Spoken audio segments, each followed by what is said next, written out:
so much for coming. We Sure. really appreciate it. We really appreciate the fact that you make a point to come every year. Absolutely. This is important. And journalism is more important now than ever. It's under siege, and I'm aware of that. So we'll jump right into a few prepared questions, and then we'll open the forum to everybody. Go for it. Awesome. So a federal task force announced a review of UW following the pro-Palestinian occupation of the interdisciplinary engineering building last week. What is the status of that review? Well, at this point, other than the letter, the letter did not ask for a response, and we have not received anything else. So, in some cases, and we're concerned, in some cases following a letter like this, grants get held up, like we've seen at a number of other universities. In some cases it doesn't. At this point, nothing further has happened that we're aware of, and we're waiting to see. Sure. Some programs and research at UW have already seen their federal funding cut. Are you concerned that this review might lead to additional loss of funding? Well, of course, I'd be absolutely, lying to you if I said that, I'm not concerned about this review or these activities leading to further. But at this point, that has not happened. I think that we are hopeful that it won't, but we don't know. People on campus have expressed that they feel the police and university response to the IEB protest was notably quicker and more aggressive than past protests, including the Gerbening sit-in, hub occupation, and encampment on the quad. What changed, and how does the current federal administration play a role in the university's decision on how to respond? Well, there's a number of things that played a role. One is first of all, the sitting in Gerbening was certainly more peaceful in terms of there was destruction, but the degree was, and the hub, we actually did make arrests in the sitting at Gerbening, and we were there right away. So, but the level of destruction was not anywhere near the level of destruction we saw here. Second of all, in the hub, we would have made arrests had we been able to, and it didn't work out. In both of those cases, one issue is we did not, this time we got a lot better and fuller help from the SPD and also from the State Patrol. So we had a lot more. Our first concern in all of these is safety. There's no question about it. And in order to be able to do an evacuation and arrest safely, you need to have, in fact, more officers than people. And we were able to get the kind of backup that allowed us to do that in this case. But also, we had before, under the Biden administration, had a Title VI investigation. And we made some responses to that. We made it very clear to students at the beginning of this academic year, it was part of orientation, that we would be taking these kinds of activities very, very seriously. And that, you can look at what I sent the students. I made it very clear that following the student conduct code was a condition of enrollment at the university. So we came in this year being a lot clearer, especially after what happened to the regents. And again, this was in response to an investigation by the Biden administration. Yeah, on a similar note, but the level of violence that we saw this time around and the level of safety concerns was nothing I have ever seen on this campus before. On a similar note, last year, university administrators, including yourself, met and negotiated with pro-Palestinian protesters during the encampment on the quad. Yes. Statements following the IEB protests made it clear the university would not engage with protesters' demands. Under what circumstances is the university open to discussion with students and community members? Well, as you know, when we started meeting with and talking with folks at the encampment, it had been peaceful. There was no question that it had been. I'm not trying to say that there weren't problems and that some students weren't harassed. We had, once we started having Antifa, things really went up. But in the early days, it actually was peaceful, and we started talking to them at that point. In terms of this particular group, this was organized by Super UW. First of all, they're not a student group. They've been suspended. When they were suspended, we gave them a chance to come talk to us. In fact, they could have gotten themselves unsuspended under the right circumstances. They didn't come. So it's not like they weren't invited to talk to us when they were suspended. But this group has now a history. They were the ones who did the destruction in the hub. And so it's not one incident, it is now a series of incidents, and they've made it clear. I don't know if you've been reading their material, they've made it clear that this was not a peaceful protest. And they made it clear that they escalated and that they will escalate again. And that is their intention. So going forward, are there circumstances in which you and the university would have discussion with them? Not with this group. They're not a student group. Switching directions a little bit then. The College of Arts and Sciences is facing a budget deficit. One proposed solution. I want to be clear that they have, that if they want to become a student group and they want to follow the student conduct group, we can have that conversation first, but we're not going to have a conversation about, they don't get to set policy for the university. Okay. Thank you for clarifying there. So kind of going back to the College of Arts and Sciences, they're facing a budget deficit right now. Everyone across the university is facing this budget deficit right now. One proposed solution was to cut and consolidate staff members for various administrative roles, including department advisors. Do you believe it would be possible to maintain the values and missions of the university and provide the same quality of education to students in these departments under this proposal? Well, we haven't seen the proposal, so I want to be clear, we haven't seen it. I can tell you that last time around, in 2008, I became Dean of the College of Arts and Sciences about 3 weeks before we faced the recession of 2008. In fact, it's vaguely amusing that because of the size of the college, I had started a blog called Steering the Titanic, and it was 3 weeks later that we hit the iceberg. So I will never use a name like that again. But what I'm saying is it was at that point that we did, undergraduate advising, the first 2 years advising that's at UAA. It used to be that those advisors were in departments. And I actually think it's worked well that they are consolidated in UAA because a lot of students, even if they think they want a major change, and if you have, for example, a psychology advisor, they wouldn't be able to very well advise someone on what it would take to switch to sociology, etc. So that's worked very well. I don't know exactly what's planned here, but I do think that there's some consolidation that could work well. Looking forward, Robert Jones will take over your role as president Yes. this summer. How have you and your team worked with Jones ahead of the transition? Well, in some ways, I was very lucky, or we were very lucky, or he was very lucky, but it was a good thing that I actually do know him, because first of all, he and I talk at AAU meetings because we're both members of AAU, and then also because of the Big Ten. So we've had conversations, many times. In fact, he was president of the Big Ten when we decided to join, so we had intense conversations then.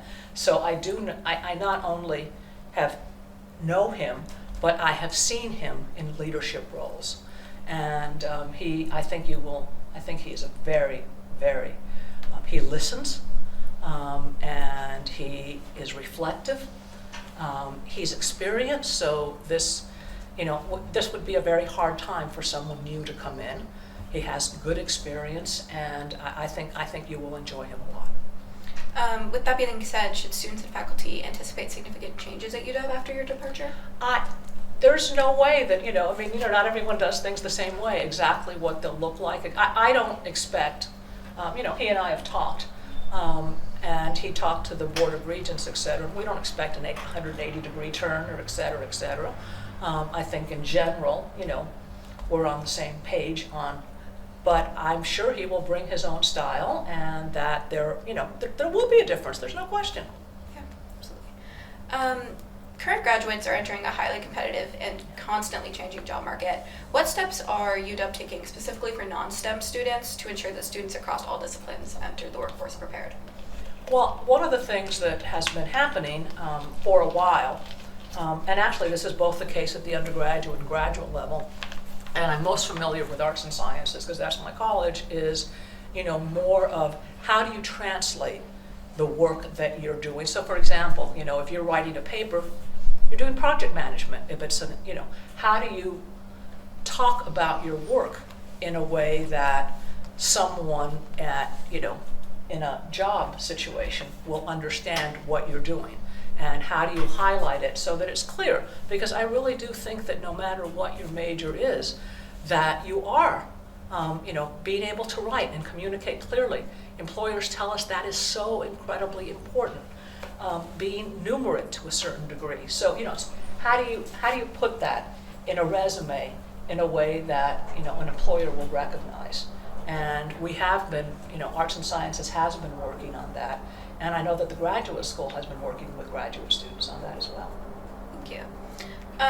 With the state budget deficit and uncertainty around federal funding, what role do the voices of staff, faculty, and students directly affected by potential cuts play in discussions on how to proceed? Well, again, we do not do this centrally.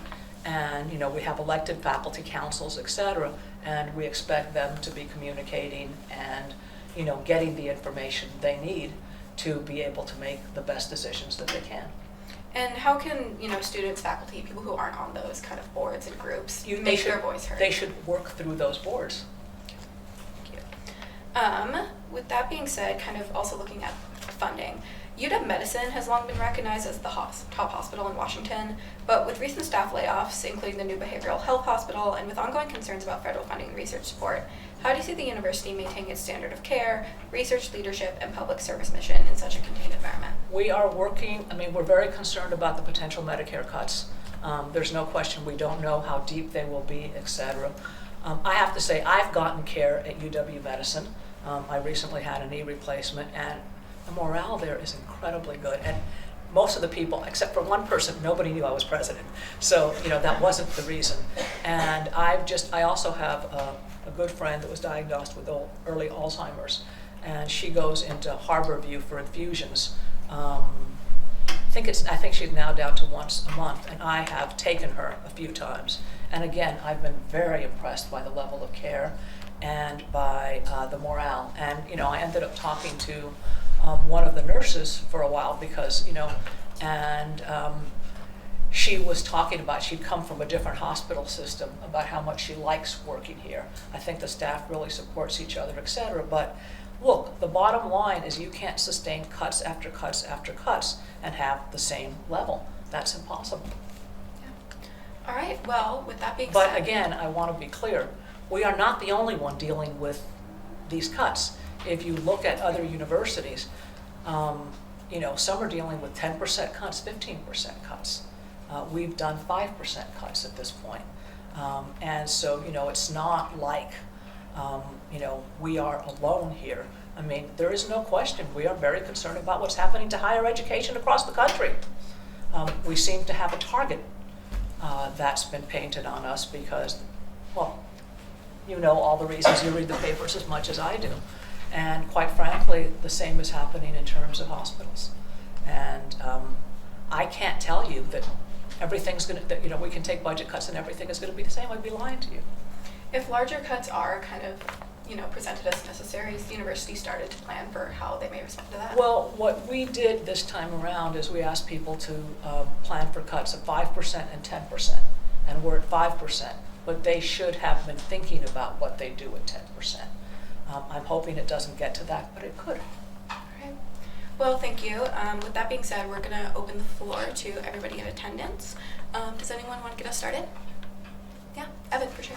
Yeah, I say having a commencement speaker is a long-standing tradition intended to help celebrate the graduates. As we know, you'll be taking the role of the commencement speaker this year in an extended capacity. Do you feel that serving as the commencement speaker shifts too much of the focus away from the accomplishments of the graduates and maybe onto your own accomplishments? That certainly is not what I plan to do in my talk. First of all, actually, we never had commencement speakers until 1990. Our tradition always, used to be that we always had the president do, a talk. It's a committee that makes this decision that includes students. I know for a fact that they did make an invitation to at least one person. So it wasn't like I said, and when they invited me, I said yes. Thank you. But I do not plan to be talking about my accomplishments. I have to say that I'm a little embarrassed by the number of awards and so forth. This morning I just did a filming for, I'm getting the Martin Luther King Award from King County. I got it's like, I don't know what I'm going to do with the plaques. Anybody else? Yeah, Alex? Yeah, so obviously a pretty central theme of the protests last year was like divestment and cutting ties with Boeing. Does UW have any plans at this point to consider cutting ties with Boeing or other corporate donors involved in the military industrial complex? And more generally, are there any circumstances where UW would cut ties with one of its corporate donors for ethical reasons? First of all, in terms of, a number of folks are saying that there was, strong votes, around Boeing, et cetera. We are not invested in Boeing. The divestment has nothing to do with Boeing because we do not have any investments in Boeing in terms of our endowment has no investments in Boeing. So that the long list of companies that the students presented the regents with that they wanted to divest in did not include Boeing because we have no investments in Boeing. And so I want to make that clear.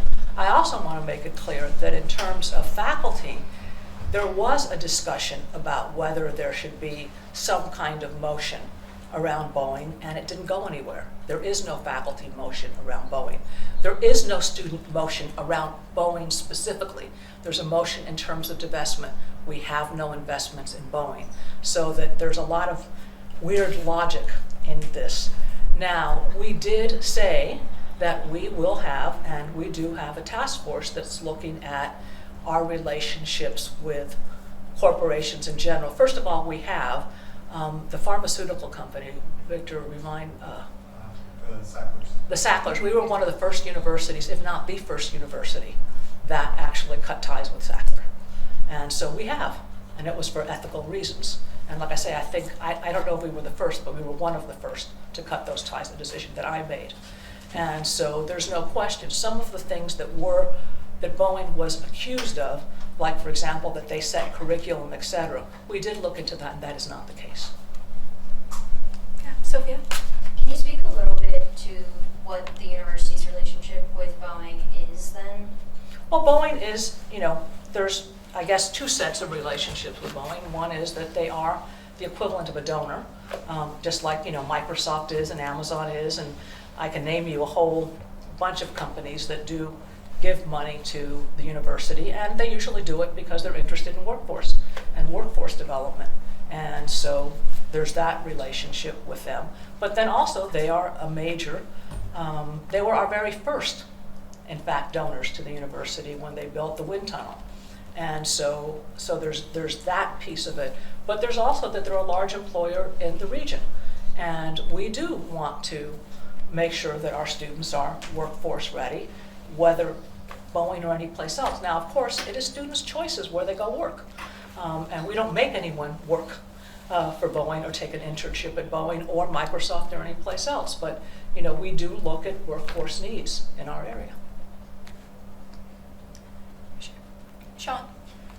Circling kind of back to Alex's question, I have, with regards to political activism, the Daily published, I think on March 12th, that the Board of Regents made a decision not to reconvene the Advisory Committee on Socially Responsible Investing. And we also published a letter from our faculty stating that all 5 UW Senates, including faculty and student senates, and including senates in the Bothell and Tacoma campuses, have passed resolutions in support of divestment proposals.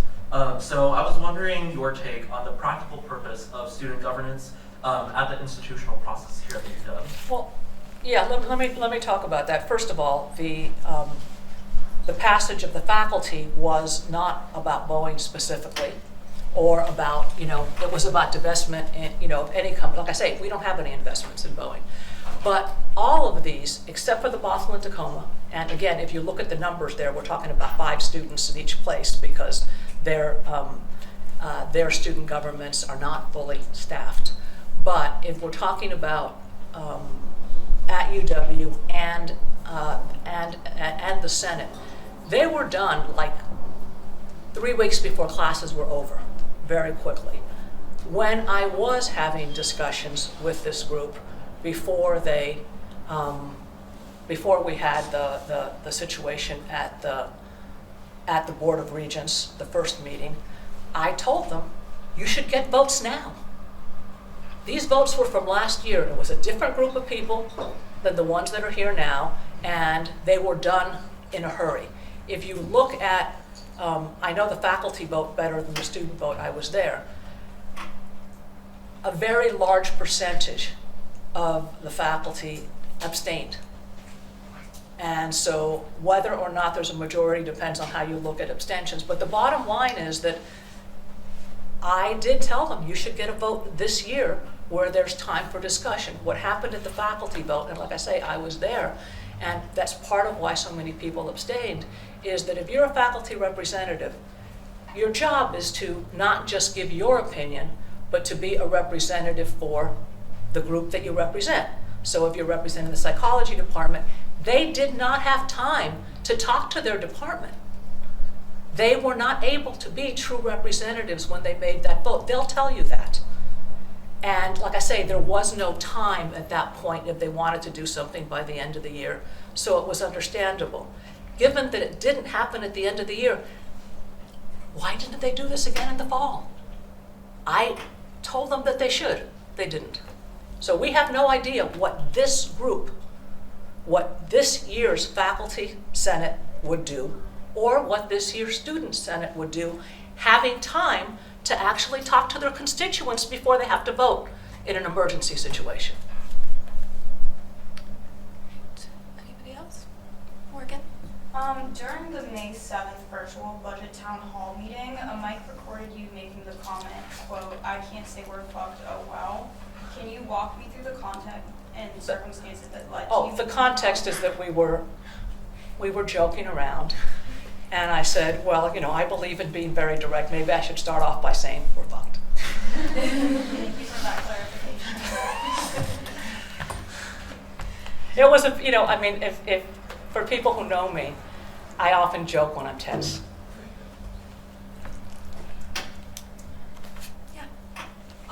Thank you for being here. Obviously, there are quite a few students on this campus, and I know that I have probably not even met more than like 10% of them. So over your time here, what strategies did you use to kind of stay in tune with what students need on campus? Well, you know, it depends. You know, I've been in a lot of different positions in the university, but I'll give you like one example. You know, many people wouldn't remember this, but there was a sit-in over me becoming department chair of American Ethnic Studies. There was a group of students who were very upset that I was chosen. I wasn't an absolute member of the department at the time. I was an affiliate faculty, and they staged in a real sit-in. It was peaceful, etc., at the Board of Regents. They did leave when the police said, if you don't leave, you know, we will arrest you. They did leave. But they did have a sit-in, and they were very upset that I was. And I can remember my first day in the department, the Daily ran a picture that had my face on it with a gun sight to my head, saying under fire. My brother was murdered. He was shot in the head. I was terrified that my mother would see that. And it was deeply affecting to me. They didn't know that, so I'm not blaming them. But the students knew, and they posted it all the way, you know, posters with that picture on it all the way into the building. It was tough. I went out and I talked to every single class in American Ethnic Studies to ask what it was that they wanted, what it is. By the end of that year, that group gave me a Rookie of the Year award. And I continue to be Facebook friends with a couple of the students that sat in. So, you know, I mean, I think it's fine to do peaceful protest, and I'm willing to engage when there is peaceful protest with the idea of a constructive solution. What I did when I was provost is I started the Provost Advisory Council, which we didn't have before then, to make sure that we had a group of students that were representative to basically talk to. Because one of the things that's very hard is it's hard to have, you know, conversations when people aren't fully informed of how things work. And I don't mean by that to be belittling anybody, most faculty, most, you know, I mean, you know, our budgeting process is very complicated. And so the idea of the Provost Advisory Council was that they would get informed so they'd understand what we were doing. In fact, one of the first year the Provost Advisory Council voted for a tuition increase because they understood what it would mean for the university not to have it. And so, I really think that it is important. I can tell you that all of the ASUW presidents and GPSS presidents have always had my cell phone. And they can call me at any time. And I think it's important to be accessible. Follow-up question. It's also fun. So I probably just didn't phrase my question well enough, but like, how do you stay connected with like not people who are trying to be on like ASUW or like high, like where people can usually have their voices heard? Because some people don't have time for that. Like some people have families or commute to campus from like an hour away. But I'm saying like, how do you stay in tune with what like a majority of students, just like what worries students, like high cost of living around here, kind of just like basic stuff, just so they feel like they're being heard. Like not necessarily wanting you to do anything, but just so you're kind of like acknowledging that. I mean, I think that, I can't say that, I'm in touch with 60,000 students. I mean, that would not be true. I do try and, and usually it's by invitation, but go to events. And when I go, when I go across campus, students come up to me and I talk to them and, and I try to, be engaged in that way. And like I say, I go to events, I read the Daily, and some, websites, etc. And so, I do my best to have a sense of what's going on. But, again, the thing is that there is no, just like, there is no student opinion on anything. We have 60,000 students on campus. We have not 60,000 opinions, but probably at least 2,000. Yeah, Sophia. Throughout this year's legislative session, there were discussions about cuts across all agencies. I'm curious, throughout the session, did you have any direct contact with Governor Bob Ferguson? And also, how do you feel about the final version of the budget that was passed by the legislature? Yeah, I did not have a direct conversation with the governor, but I certainly did with staff members, and I certainly did with a lot of, I went to Olympia various times. Am I happy with the budget? No. But I think it's important for people to understand that we are a discretionary part of the budget. And so whenever there is a budget crisis in our state, we get treated worse than other areas because we are discretionary. And I think that that is a real problem. And I don't know when or if they're going to fix that, because I don't think it might have been the case. It might have been the case 50 years ago, certainly 100 years ago, that higher education was not as necessary as it is now for workforce and participation. But I think right now to think of higher education as discretionary is not a good thing, but that is the case. It could have been worse.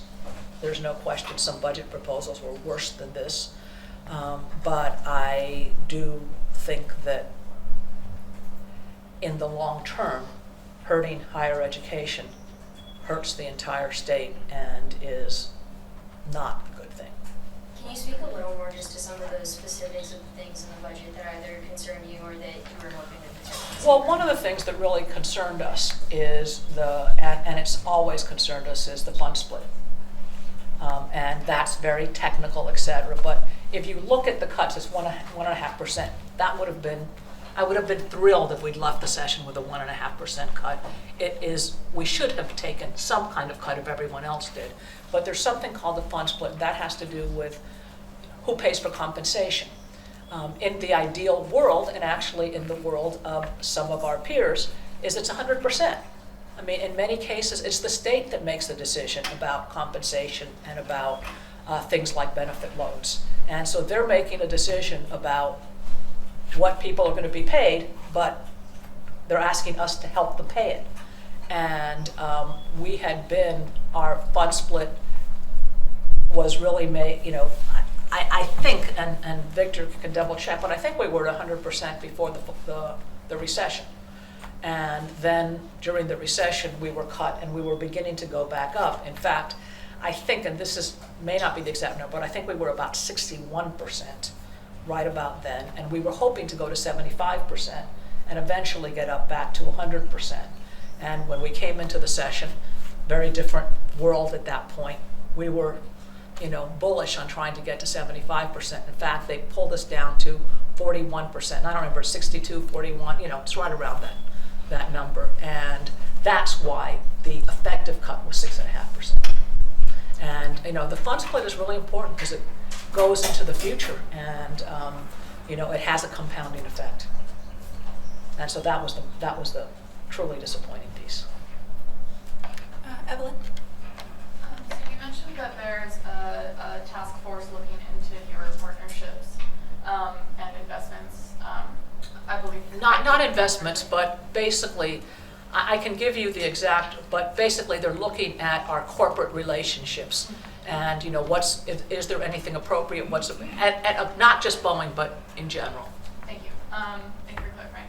So within that task force, or I guess considering that, when is the point at which the university would cut ties with corporations involved in what the UN has considered grounds for calling a genocide? Well, I think that what's important to think about in the case of Boeing, because that's what you're talking about, is that, well, or anyone else that is sending arms to Israel, is that they cannot do this. I mean, we can all argue about this, but we need weapons. There is no question about it. I would not want to live in a country without weapons. I don't think any of you would want to either. It's a dangerous world out there, and there are some governments we all can find a government that we don't like that has weapons, let's put it that way. And so, we need companies that are making weapons. They can't sell weapons out without the United States saying that they can. And so the decision makers as to how those weapons are used is the US government. And I think that is where, if you want to make a change, focus on the US government. Boeing can't sell weapons to anybody outside of the US without permission of the US government. And the bulk of their weapons, like 90% of them, are being sold to other countries that are part of the European Union. Yeah, Julia. So, do you think the university does enough to protect student safety? For example, the university does oversee Title IX cases for affiliated Greek houses, but there are a handful of well-known unaffiliated houses on campus as well. Do you think the university has a responsibility to maintain student safety when allegations are made against unaffiliated houses with students? I can get back to you on the exact details. I do think that we put quite a bit of resources into Title IX, and I know that we take those cases very seriously, and there have been serious consequences for Title IX violations. I can tell you that it's something I personally care about a great deal. I do think that that we have different obligations when something is affiliated with a university and when something isn't. Do you mind clarifying what the different obligations would be? Well, that's what I want to double check with our Title IX office, exactly but it does seem to me that there is a difference there. Yeah, there is a difference in the affiliation with the UW Panhellenic, but it's still UW students, nevertheless. I understand that. Alex? Yeah, so kind of circling back to questions around student protest, are you concerned that the policies pursued by the Trump administration, especially detention of students at universities who have been involved in political speech, like Renesa Osterk and Yes. Illegal, are you concerned that might create an effect against student protest and against people exercising their First Amendment rights on campus? I absolutely am very concerned about a chilling effect on First Amendment rights. There's no question about it. I do think that there's some real, for lack of a better word, intimidation out there. And I am totally opposed to that. There's no question about it. I mean, if you look at what we've done here, nobody on this campus has been punished for pro-Palestinian speech. Hi, thank you for being here today. Sure. So my question is, how do you respond to students who feel disturbed or concerned by the level of physical force with which student protesters who were arrested following the occupation of the interdisciplinary engineering building were faced with? And further, kind of on that note, how are you and UW administration strategizing with UW PD and Seattle PD regarding these concerns of excessive violence and thinking about ways that these situations could be mitigated with less risk of violence? Yeah, I think, there's a couple of things that are important to put this into perspective. One is that there was very real danger. There were staff in that building and the door was super glued so that people couldn't get out.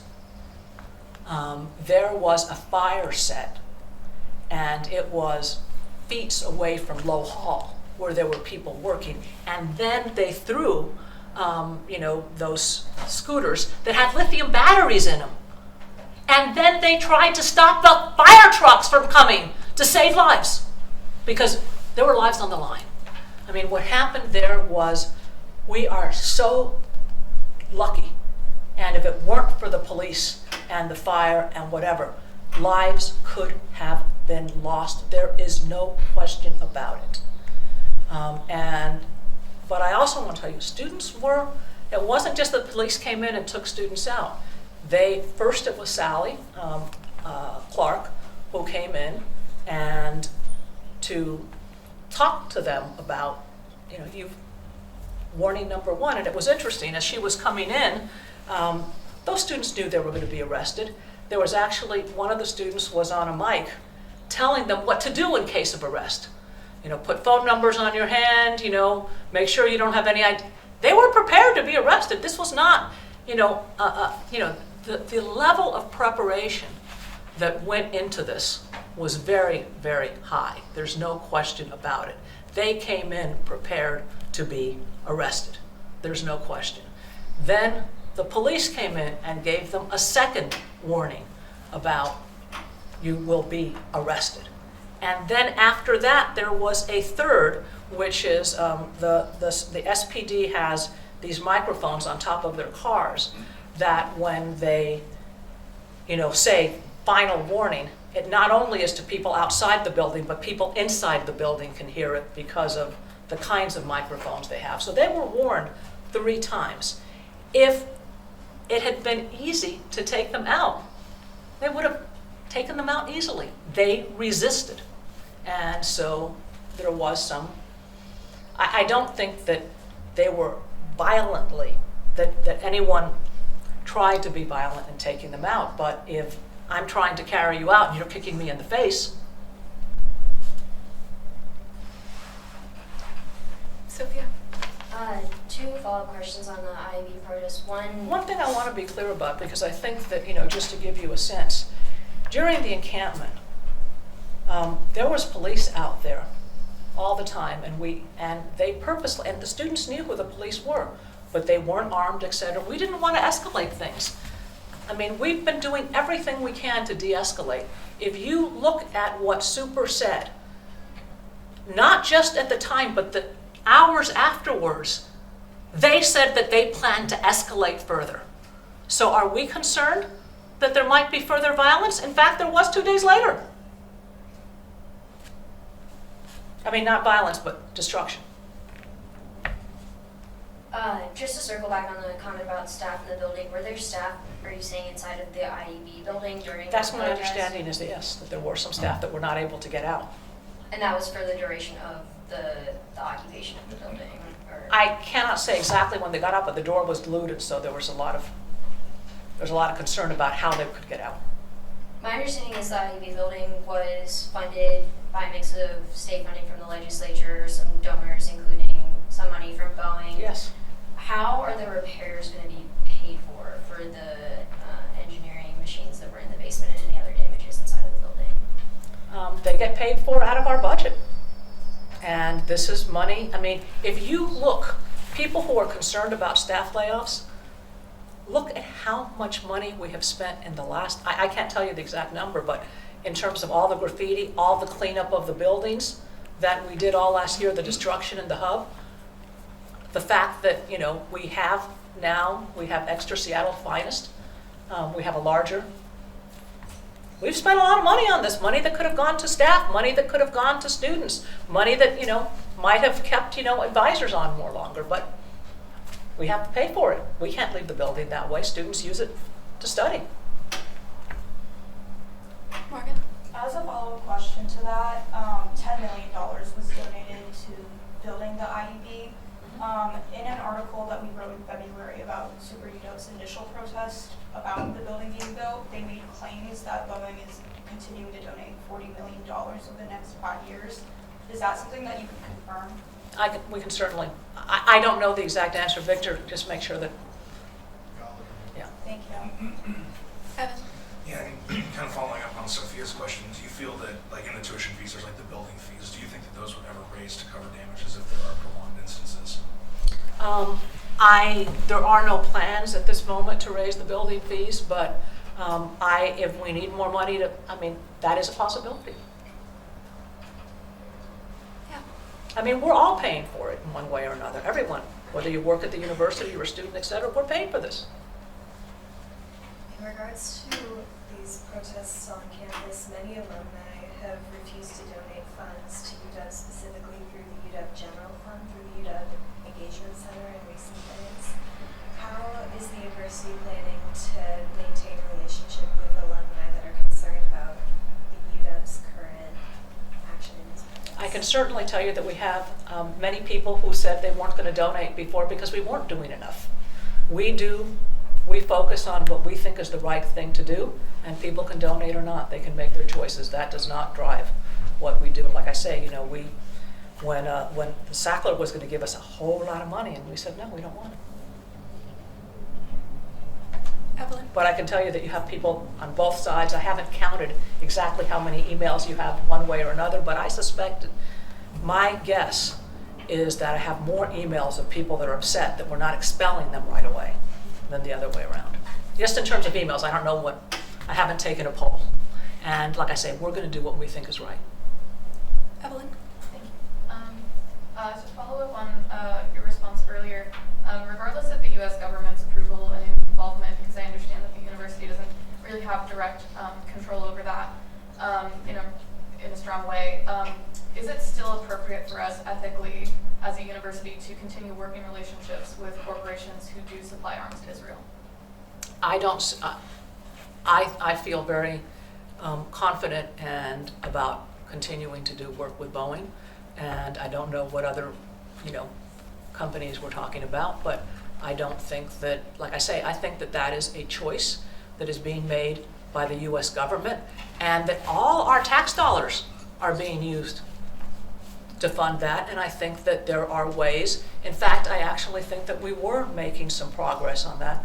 I think Biden did stop one shipment of arms, and I think we were making some progress, and the government was beginning to set some more limits, and things have changed since then.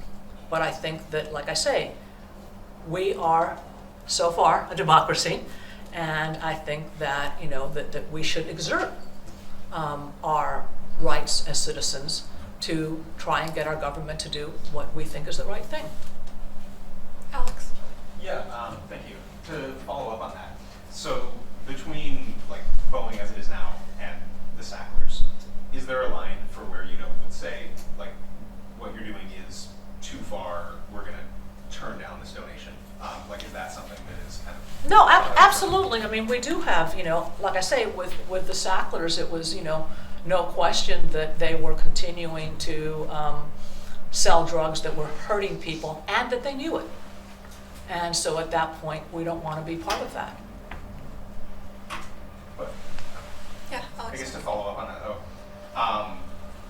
if the selling of a product that's causing known harm is too far with the Sacklers, why wouldn't it be with a weapons manufacturing company that Again, being used on civilians? I think that we need arms, and we need companies to make arms, and we need to work with our government on where those arms are used. and where we think it's appropriate for them to be used. That's a decision that's made by our government. Monica? Both relating to student protests and getting a new president, have you discussed with Robert Jones about student protests on campus? And do you have any insight into what his philosophy is on student protests? Well, there have been student protests on his campus, and you can, do the research and find out how it's dealt with it. I can certainly say that we discussed this and we're on the same page on how to deal with it. Sean? It was my decision. I told him what we did. I did not ask him. Yeah, earlier in this Q&A, we talked about like the chilling effect of speech on campus. I feel like when we report on a lot of political assemblies and actions on campus, we see a segment of the Jewish community at UW join pro-Palestinian voices in calling for peace. But in lots of press releases from the university, that like general demonstration is often labeled as a source of anti-Semitism and condemned. Can you better help us understand your understanding of this nuance and how you understand connecting labels for political actions on campus with the chilling effect? Yes, no, I can certainly say that, I do not believe that criticizing the government of Israel or criticizing the government of the US or any place else, that is discriminatory or that is anti-Semitic, and I've been very, very clear about that. I think that, so I want to be clear about that fact. I do think that, and again, intelligent people differ on what the definition of anti-Semitism is. And so, I understand that there may be some people that take issues with when I call something anti-Semitism, and that there's people who take issues when I don't call something anti-Semitism. I do think that you cross the line. It was very interesting, the Stranger published an article that, first of all said that I'd never used the word anti-Semitism before, which isn't true. I had used it before and been criticized for it. But also they took what Super said and very conveniently left out the part where they glorified Hamas. To me, a glorification of Hamas crosses the line. The Hamas attack on October 7th. But like I say, I also will be willing to say that intelligent people can differ. This is not, this is a definition that there's room for debate on. Can I follow up on that? Yeah. I think, I believe that some of your statements have been used by the Trump administration with their anti-Semitism task force. And so I was just wondering, how your decision to use certain labels might affect, or in your mind, affect how students express themselves on campus. Like I say, I've used that label exactly twice. The first time, again, we had people saying, death to all colonizers. I mean, it was really over the line. And I think that this time, the glorification of Hamas, that this was a glorious event, that crossed the line. Yeah, Morgan. Yeah, so kind of on that note of rhetoric, the day following the occupation of the interdisciplinary engineering building, there was an event held by Turning Point USA students on campus with activists Olivia Kolchik and Riley Gaines that purported some blatantly anti-trans rhetoric. Absolutely. And within this event, these guests to campus specifically targeted UW students who were counter-protesting, calling them on social media demonic beings. And as that is a pretty direct attack on UW students, and specifically LGBT UW students, I'm just wondering if you could help me understand why this instance of rhetoric that targets a specific marginalized group was not condemned by UW administration, whereas the anti-Semitic rhetoric utilized by Super UW the prior day had been. Yeah, if you know Turning Point USA and how they work, they want clicks, they want articles, because it gives them more room for this horrible, unquestionably horrible so we did not choose to give them more publicity, because that's exactly what they wanted. I mean, I personally, we can go back to the Milo incident, and I think what we should have done then is had a bunch of, instead of these, the kinds of protests that exactly what they wanted is that what we should have had is a bunch of same-sex people holding hands in front of these, macho guys trying to get in to listen to Milo. But, it's really interesting. I think that it would be really fun at some point, not fun, but educational, but also maybe fun, to really talk about different protest strategies and what's worked. I think that some of the best protest strategies were done during the AIDS crisis. And people really did find very inventive, fun ways to be really critical that actually was very shaming of the people involved, but that also was very creative. And I wish that we would be a little bit more creative now. Evan? Yeah, going into a topic that we haven't quite talked about today. Obviously, the athletic sector moved to the Big Ten this past season.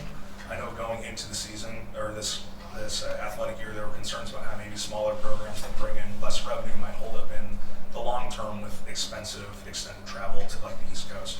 Just want to kind of check in and see your thoughts on if this year was a success with the conference and how those programs project to be sustainable in the long term. Well, I do think it was very successful in a number of ways, including the fact that applications to the university went way up, and that I'm no longer. I mean, it's interesting. I always used to joke, and true, but that I'd go to the East Coast and people would say St. Louis. I'm a rock star in Tokyo and in Singapore, and in China. That we really weren't known very well on the East Coast, and this did give us a lot more visibility there, which I think is a good thing, including for our students. Having said that, the travel is a real issue.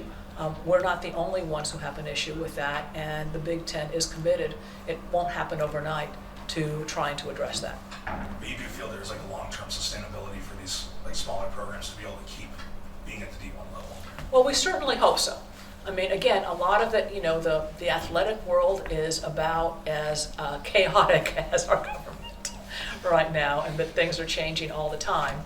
And depending on where things come up, there may be sports that do get cut and do get treated differently. That is not our plan, but it's going to be a step at a time.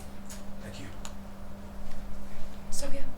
Throughout your time as president, you've engaged with students through reforms like this, and been pretty open about talking with people without prepared comments or notes. Do you have any regrets about the way that you've interacted with students in the greater community? And if so, what are they, and if not, why? No, I mean, I came to this. I mean, I've told this story before, but when I was a kid, I'd line up my stuffed animals and dolls, and I'd teach them. I always wanted to be a teacher. My techniques of teaching has gotten better, so have my students. But, I mean, that is what drew me to this. And quite frankly, I was very reluctant. If I had not ended up being interim president, there's no way I'd ever be president, because I was very afraid that, it would really totally take me away from students, which, and I haven't always been as successful as I'd like, but I've really tried to, and COVID certainly didn't help. But, I've really tried to stay engaged, and it's what I like. There's no question. I wasn't, people can tell you, when I was chosen to be president, quite frankly, being an internal president was rarer than being a lesbian Latina. But in any case, the concern that I had, and the concern that I think the regents had a little bit, wasn't that could I run the university? I mean, in many ways, as a provost, I was doing probably more than a typical provost would do, because, President Young was a little less engaged. But there was really, I am who I am, and I'm not going to be anybody else, and I tend to be direct, and I'm wearing my dress jeans, and I just am who I am, and I don't know how to stop being who I am. One of my friends, Denise Denton, who some of you may know, she was Dean of Engineering for a while, left here, went to Santa Cruz. They cleaned her up 5 ways to heaven and changed her, and she ended up committing suicide. I really think she became that how shall I say, disassociated from who she was. And sometimes I joke that I'm putting my president's hat, and there's the president and there's me. But it's really important that the president be me.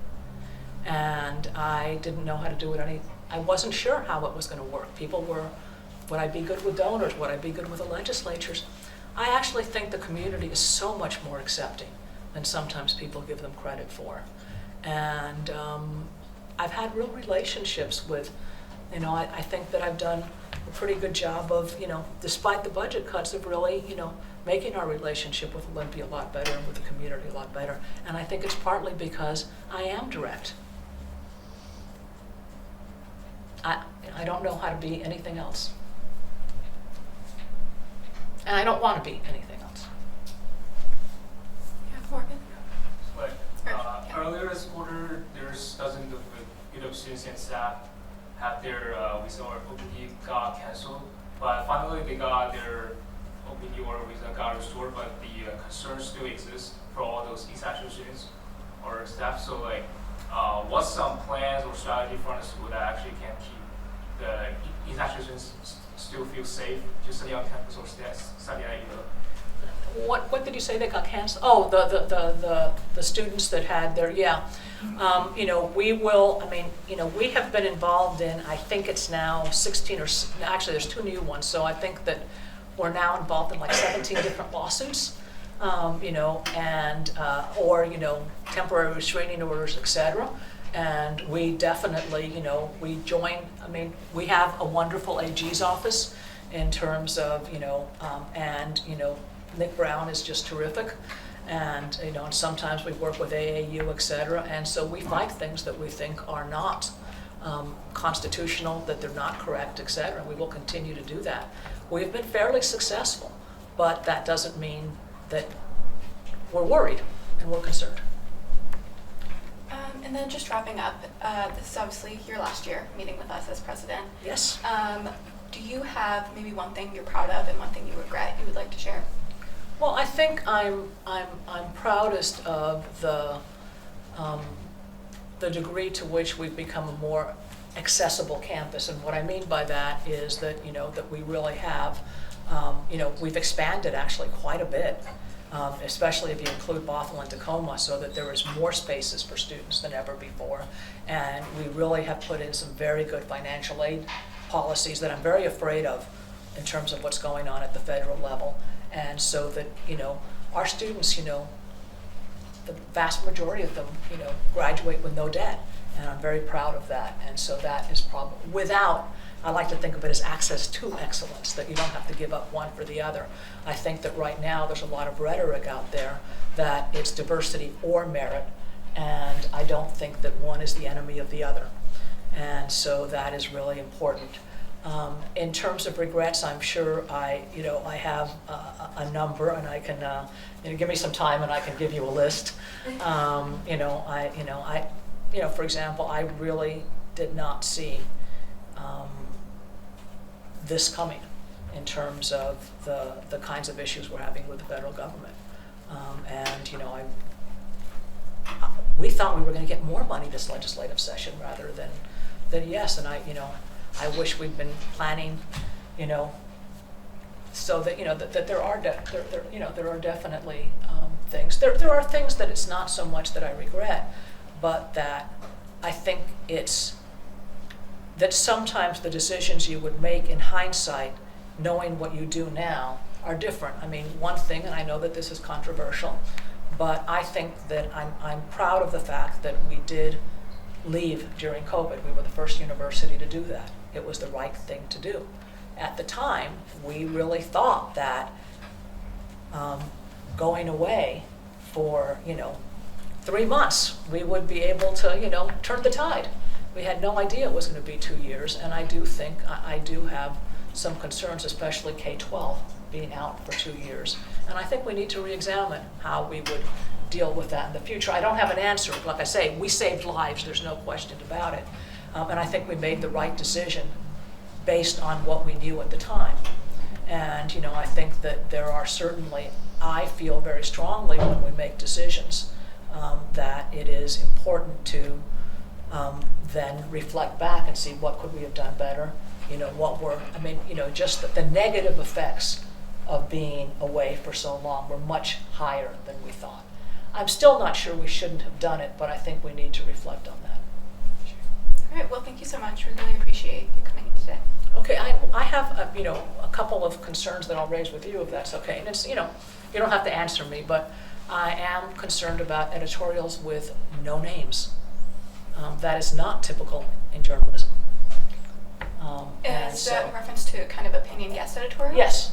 Yeah, for sure. So typically with our guest editorials, we've always had a policy that groups are allowed to submit under a group name.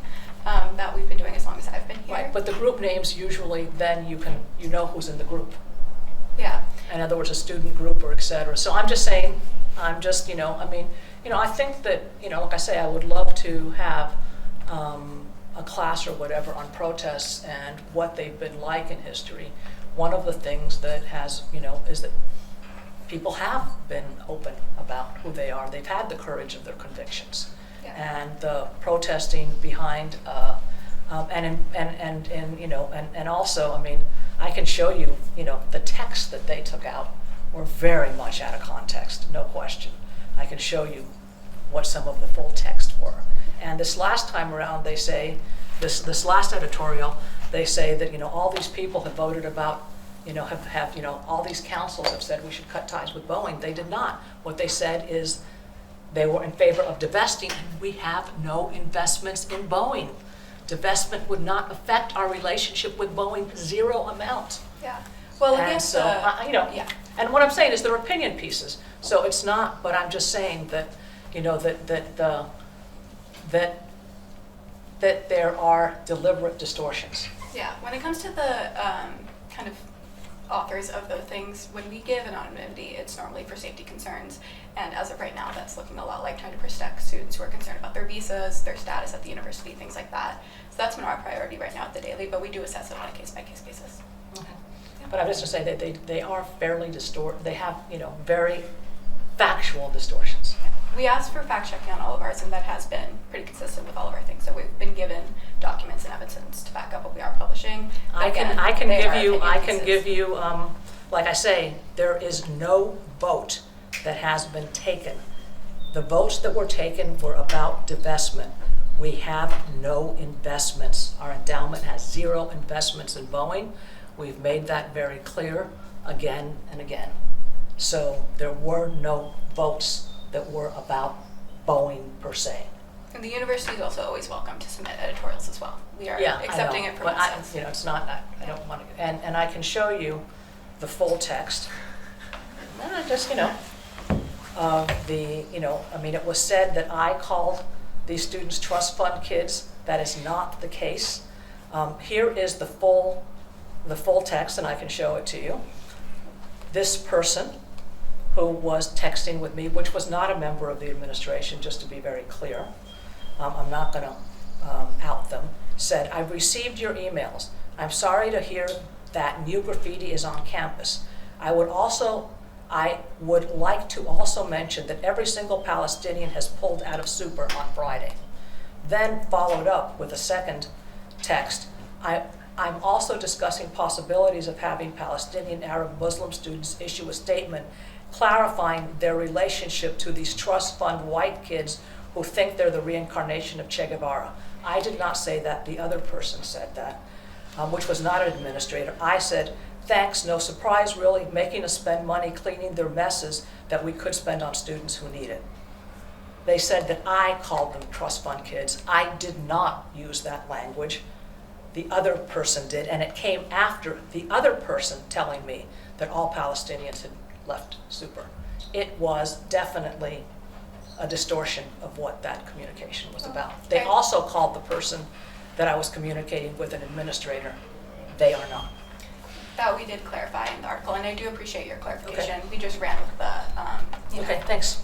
Appreciate things it. we were given. Appreciate it. I want to say that I really appreciate and have over the years. Some of you know I was a journalism major when I first started in college. I really do think that student newspapers are incredibly important. I'm very concerned about the pullback in general on investigative reporting because there's less money in journalism than there was before, and I do think that it's forcing people to go for clicks, because that's how they're funded, and I think that, it's unfortunate. So I do appreciate what you're doing. Even when I disagree with you, I appreciate what you're doing a great deal, and so thank you very much, and I know that you'll have a good relationship with Robert as well. Thank you. All right, take care.